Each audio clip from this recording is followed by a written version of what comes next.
کار میں بیٹھنے کے بعد اس نے پھر سے دانیہ کا ہاتھ تھام لیا تھا، جیسے ڈر ہو کہ کہیں وہ پھر نہ گم ہو جائے۔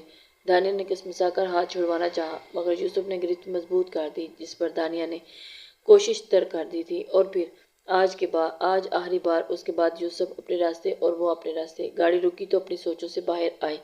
وہ ایک خوبصورت سے ہوٹل کے سامنے تھی۔ یوسف نے کار پارکنگ میں لگائی، اسے لے کر اندر چلا آیا اور نیچے کافی رش تھا۔ اسے لگا کہ پارٹی شاید اوپر ہوگی، لوگ کرسمس نائٹ منانے کے لیے جوش و خروش سے تیار تھے۔ یوسف نے اوپر والے فلور پر لے آیا تھا، جہاں کا منظر دیکھ کر دانیہ مبہوت رہ گئی۔ پورے فلور کو بے حد خوبصورتی سے سجایا گیا تھا۔ سرخ غبارے، گلاب کے گہرے سرخ پھول اور پھولوں کے بکے، جن کی مہک پورا فلور مہک رہا تھا۔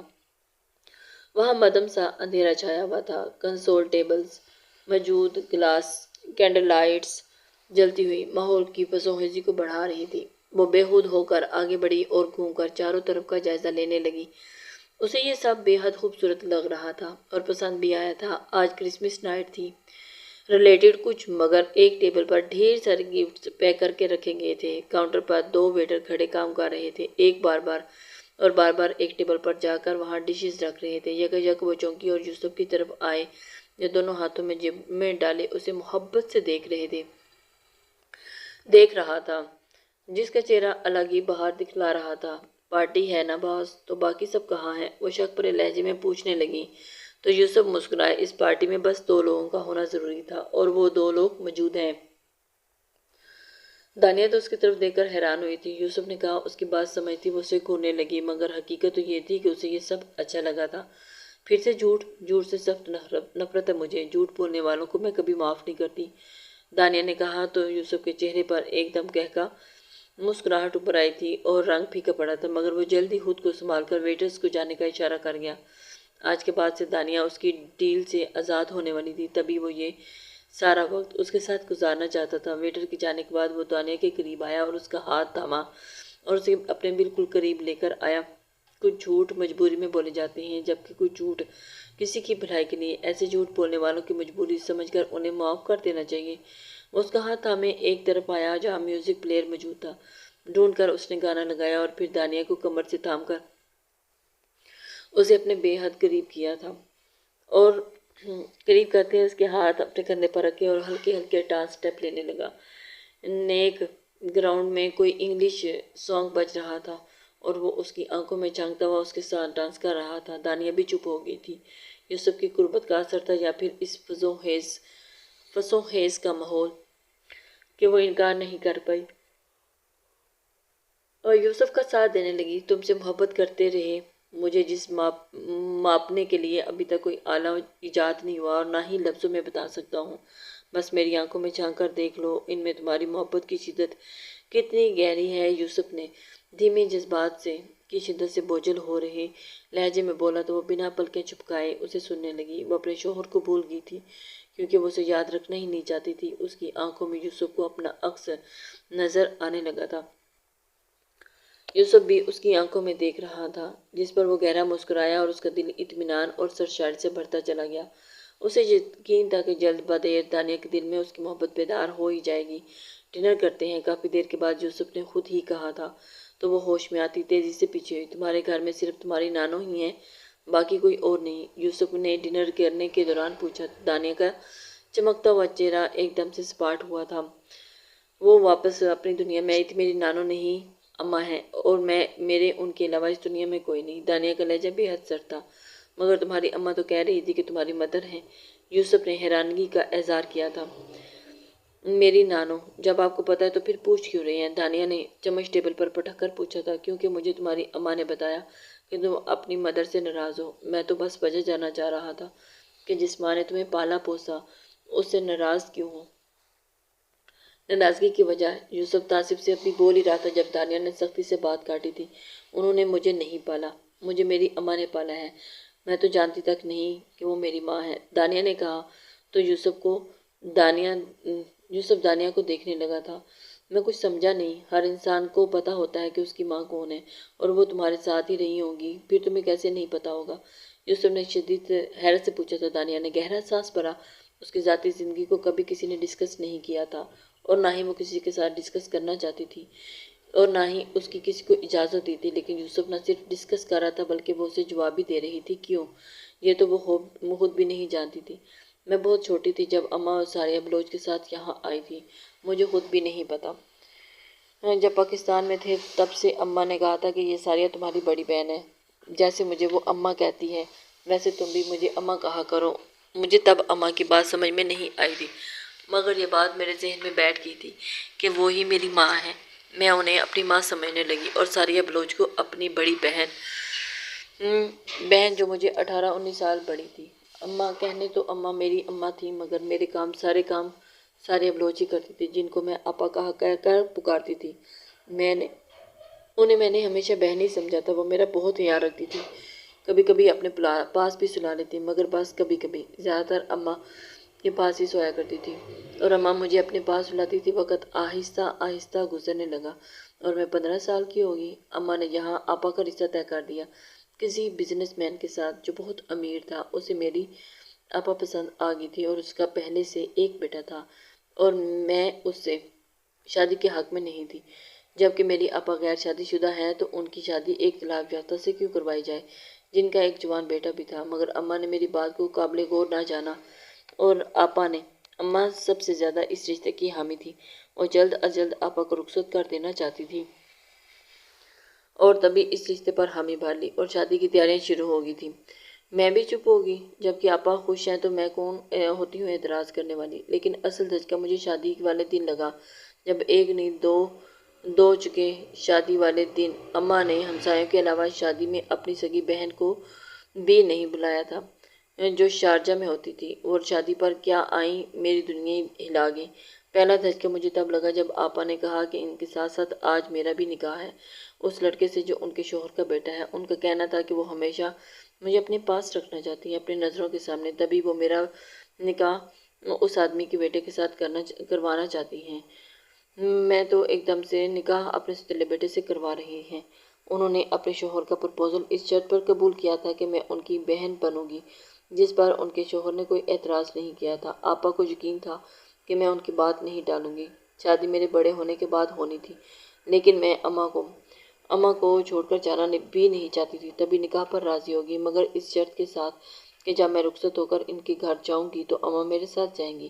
آپا اور ان کے شوہر نے رضامندی دے دی تو یوں اس لڑکے سے نکاح ہو گیا جسے میں نے نہ دیکھا تھا اور نہ ہی اس کا نام جانتی تھی۔ اور میرے نکاح کے بعد آپا کا نکاح ہوا، مگر تبھی بہن کو میں نے اماں سے باتیں کرتے سنا، اور تب مجھے معلوم ہوا کہ اصل قیامت ٹوٹنا کسے کہتے ہیں۔ وہ اماں سے کہہ رہی تھی کہ ثاریہ کی اگر شادی ہی کرنی تھی تو پہلے ہی کر دیتی جب وہ بیوہ ہوئی، یا کچھ سال بعد کر دیتی، 15 سال بعد کرنے کی کیا ضرورت تھی؟ جس پر اماں نے کہا کہ وہ دانیہ سے الگ نہیں ہونا چاہتی تھی۔ دانیہ اس کی بیٹی ہے، یہ بات دانیہ نہیں مگر وہ تو جانتی ہے، اور وہ دانیہ سے دور نہیں رہ سکتی، تبھی شادی کے لیے راضی نہیں تھی۔ لیکن اب ماشاءاللہ اسے دانیہ بڑی ہو گئی ہے، سمجھدار ہے، تو اس کی فکر بھی کم ہوئی اور وہ اس لیے شادی کے لیے رضامند ہوگی، اور اس نے شرط پر مانی ہے کہ دانیہ اس کے ساتھ اسی گھر میں رہے گی۔ تو دانیہ کا نکاح کروا دیا اس لڑکے سے۔ اماں تو کہہ کر چپ ہوگی، مگر میرے کان سائیں سائیں کرنے لگے۔ میں ثاریہ بلوچ کی اولاد تھی اور یہ بات جان کر میرے دل کو دھچکا لگا۔ تب مجھے سمجھ میں آیا تھا کہ اصل رشتے کیا ہوتے ہیں۔ ثاریہ بلوچ کیوں میری اتنی فکر کرتی تھی، کیوں میری ذرا ذرا بات کا خیال رکھتی تھی، لیکن انہوں نے مجھے اتنی بڑی حقیقت چھپائی کیوں؟ یہ سوال بڑی شدت سے میرے ذہن میں مچلا تھا، جس کا جواب بھی مجھے جلدی مل گیا تھا جب اماں نے پھر سے اپنی بہن سے کہا کہ میں نے دانیہ کو ثاریہ کے پاس بھیجنے کا فیصلہ کر لیا ہے اور اپنی بیٹی بنا کر پالا۔ بہت کم عمر میں ثاریہ بیوہ ہو گئی تھی، بیوہ ہوتی تو اس کی شادی بھی ہو جاتی، مگر اولاد کے ساتھ کوئی مرد بھی کسی عورت کو قبول نہیں کرتا۔ تبھی میں نے دانیہ سے یہ حقیقت چھپائی تاکہ یہ ثاریہ کا مستقبل بن سکے۔ ایک عورت کی زندگی مرد کے بغیر کچھ نہیں ہوتی۔ تبھی میں چاہتی تھی کہ ثاریہ اپنی شادی کے بعد اپنے گھر میں خوش رہے، کہ دانیہ کی دوسری شادی کر دو، اور اگر دانیہ کے بارے میں کسی کو پتہ چلتا تو کوئی بھی اسے قبول نہ کرتا۔ ہر مرد اعلیٰ ظرف نہیں ہوتا، اور اس سے دانیہ کا بھی دل دکھتا۔ تبھی دانیہ کو میں نے ماں بن کر پالا، لیکن اسماعیل بڑا ہی اچھا لڑکا ہے، اسے ثاریہ نے بتا دیا کہ دانیہ اس کی بیٹی ہے، اور جس نے اس پر بہت ہی اچھا رد عمل دیا تھا، کچھ بھی ناراضگی نہیں کی تھی، اور اور وہ اس کا ساتھ دے رہا تھا۔ اس نے کوئی اعتراض نہیں کیا اور اسے قبول کرنے کو تیار ہے۔ اماں کچھ اور بھی کہہ رہی تھی مگر میں کچھ سننے کے قابل ہی نہیں رہی تھی۔ مجھے اماں پر غصہ نہیں تھا، انہوں نے جو کیا اپنی بیٹی کی محبت میں کیا، مگر میری اپنی سگی ماں جسے میں ہمیشہ اپنی آپا سمجھتی رہی، انہوں نے مجھ سے یہ بات کیوں چھپائی؟ مجھے تو بتا سکتی تھی۔ اتنی بڑی حقیقت ہے، مجھے بتایا کچھ کیوں نہیں؟ صرف اس لیے کہ میں ان سے شادی میں رکاوٹ بنتی؟ میں ان کے ایک رکاوٹ کے سوا کچھ نہیں تھی، مگر انہوں نے میرا نکاح اپنے ہی سوتیلے بیٹے سے کروا دیا۔ مجھے ان کے ساتھ ساتھ ان کے ہسبینڈ اور ان کے بیٹے سے بھی نفرت ہو چکی تھی، جو بدقسمتی سے میرے شوہر کے عہدے پر فائز ہو گیا تھا۔ اس دن کے بعد میں ان سے دور ہوتی گئی۔ وہ ملنے آتی تو میں کمرے میں بند ہو جاتی، اس سے بات تک نہ کرتی، کیونکہ انہیں دیکھ کر مجھے اپنا ہسارہ یاد آ جاتا۔ 15 سال میں نے اپنی نانی کو اپنی ماں سمجھا، جبکہ اصل ماں تو میری کوئی اور تھی، جو میں اپنی آپا وہ حقیقت نہ چھپاتی میرے بڑے ہونے پر مجھے سمجھا سکتی تھی، مگر انہوں نے مجھے اپنی خوشیوں کی راہ میں رکاوٹ سمجھا۔ دانیہ بولی تو پھر بولتی چلی گئی، جبکہ یوسف خاموشی سے اسے سن رہا تھا اور جس کی آنکھیں بار بار نم ہو رہی تھی۔ یوسف اس کی باتیں سن کر ایک دم سے حیران ہو رہا تھا کہ کوئی کیسے اتنا دکھی بھی ہو سکتا ہے، اور اگر وہ تمہیں رکاوٹ سمجھتی تو بیوہ ہونے کے بعد اتنے سال بعد شادی کیوں کرتی؟ تبھی انہوں نے شادی کیوں کی جب تم بلوغت کو پہنچ گئی؟ یوسف نے اچانک پوچھا تو دانیہ لاجواب ہوئی۔ یہ بات اس نے کبھی سوچی نہیں تھی اور نہ ہی وہ سوچنا چاہتی تھی۔ اسے تو اس بات کی بھی سمجھ نہیں آ رہی تھی۔ انہوں نے جو کیا وہ اپنی ماں کے کہنے پر کیا۔ اگر وہ چاہتی تو تمہارے بچپن میں ہی شادی کر لیتی، جب تم کو کوئی اعتراض بھی نہیں کر سکتی تھی اور نہ انہیں روک سکتی تھی، مگر انہوں نے اپنی زندگی کے 15 سال تمہیں دے کر خود کو آگے بڑھنے سے روکا۔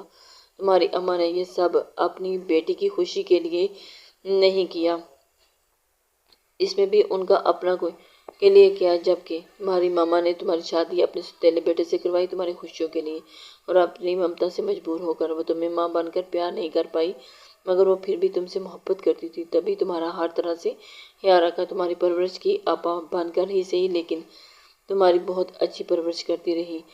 تمہیں ان کے ساتھ اس طرح کا بیہیو نہیں کرنا چاہیے۔ یوسف اسے سمجھا رہا تھا۔ تمہیں ہمیشہ اپنے ساتھ رکھنے کے لیے اپنے شوہر پر شرط عائد کی، جو کہ اگر وہ نہ مانتے تو تمہاری شادی ماں کی شادی نہیں ہو پاتی، بلکہ وہ تمہارے ساتھ ہی رہتی۔ یوسف نے نرمی سے ہر پہلو کو ان کے سامنے رکھا۔ وہ چپ چاپ اسے سنے گی، اس بار اس نے کبھی غور نہیں کیا تھا۔ وہ تو بس اپنی ہی دنیا میں، مگر اس سے نفرت کا ہی ہمیں بھر رہی تھی، بلکہ اپنے غصے میں ہی وہ صرف سوچا تھا جس سے وہ ہرٹ ہوئی تھی۔ ماں بار بار نہیں ملتی۔ اب اگر تم انہیں قصوروار سمجھتی ہو تو مزید کچھ نہیں کہوں گا، مگر اگر تمہیں ان سے مجبوری اور محبت میں سمجھ آ گئی ہے تو ضرور تم اس بار خود پہل کر لینا۔ انہیں نا امید مت کرنا۔ تمہارے نظر انداز کرنے سے ان کے دل پر کیا گزرتی ہے اس کا اندازہ نہ میں لگا سکتا ہوں اور نہ تم، مگر انہیں یقیناً تکلیف ہوتی ہوگی۔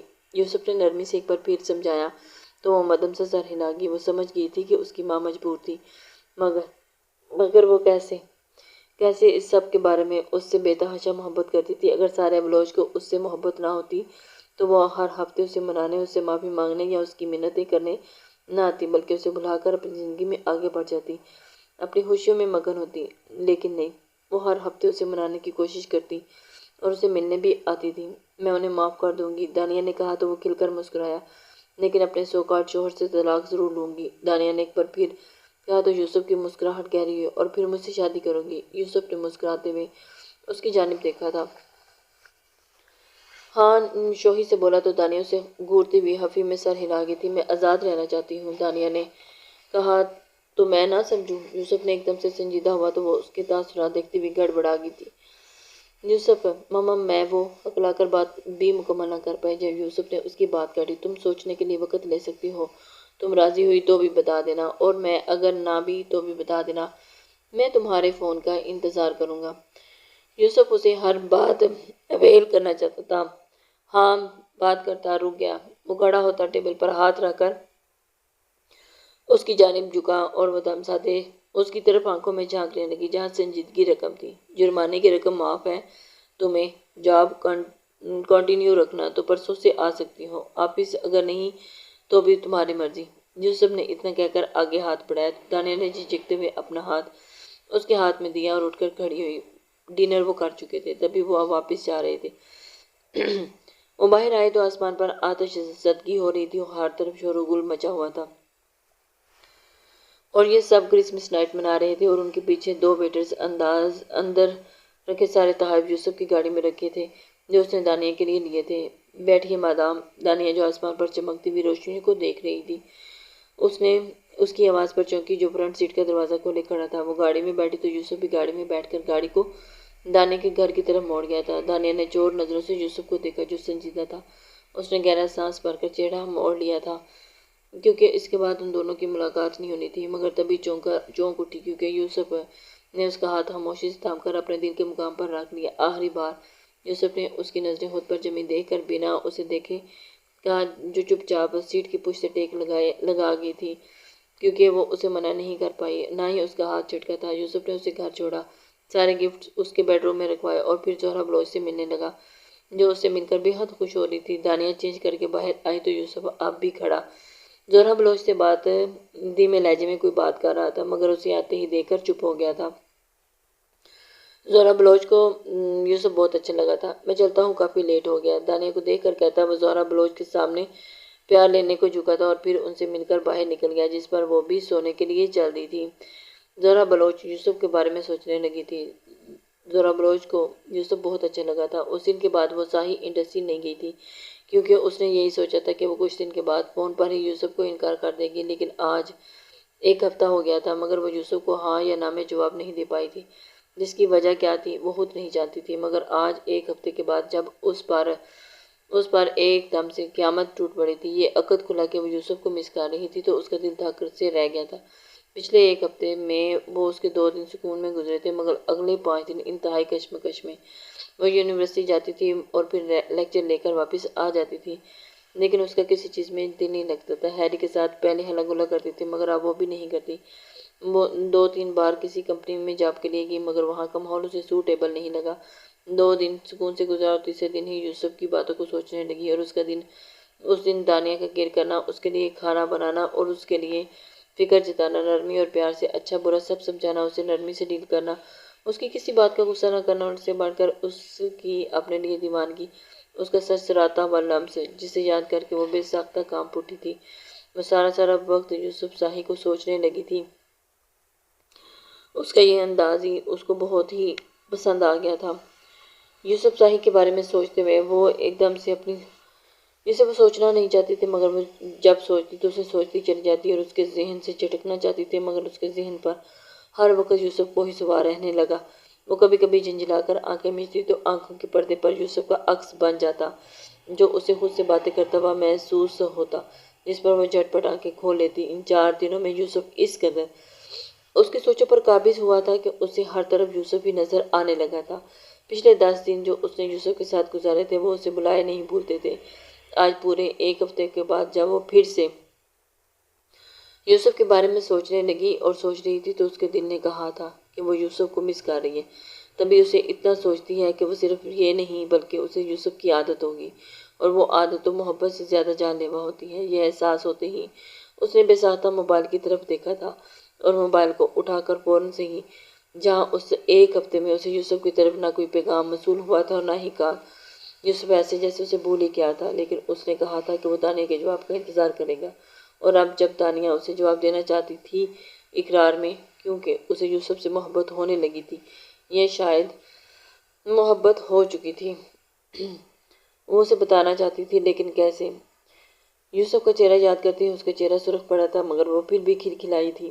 اس نے سوچا تھا کہ وہ کبھی شادی نہیں کرے گی، مگر اب اپنا ہی فیصلہ وہ بدل گئی تھی اور اس کا دل اس سے بغاوت کر جائے گا تو یہ اس نے سوچا بھی نہیں تھا، مگر اس بغاوت پر وہ خوش تھی کیونکہ یہ احساس بے حد خوبصورت تھا،